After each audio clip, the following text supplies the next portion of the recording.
также зовут Надя. Я мастер по украшениям. Делаю украшения в разных техниках, в том числе в технике wire wrap, это кручение проволоки.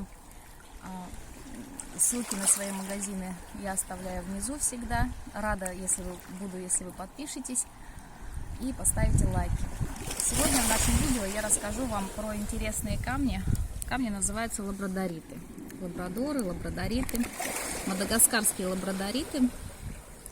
И, как правило, чаще всего встречаются камушки с желтой иризацией. Это когда при определенном наклоне камня виден желтый цвет.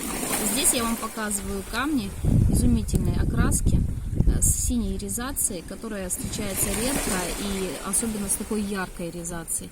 Если вы можете видеть на экране, при различном повороте камня проявляется его разный цвет.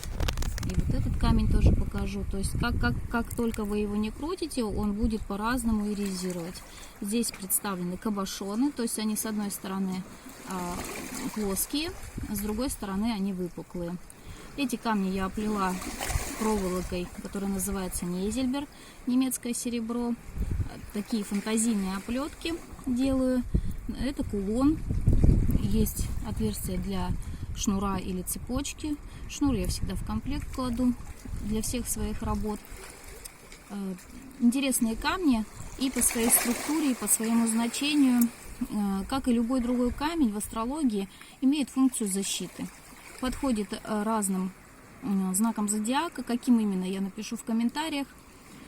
Также про него очень много можно посмотреть, почитать информации в интернете.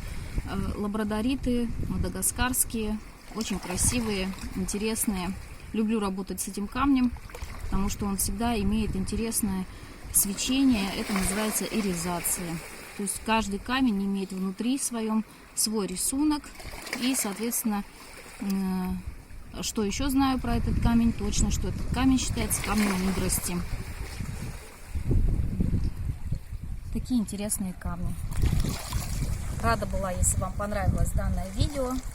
Если вам нравятся эти камни, так же, как и мне, приходите на мой канал, подписывайтесь, буду рада вас видеть. Все ссылки и описание буду в комментариях ниже оставлять.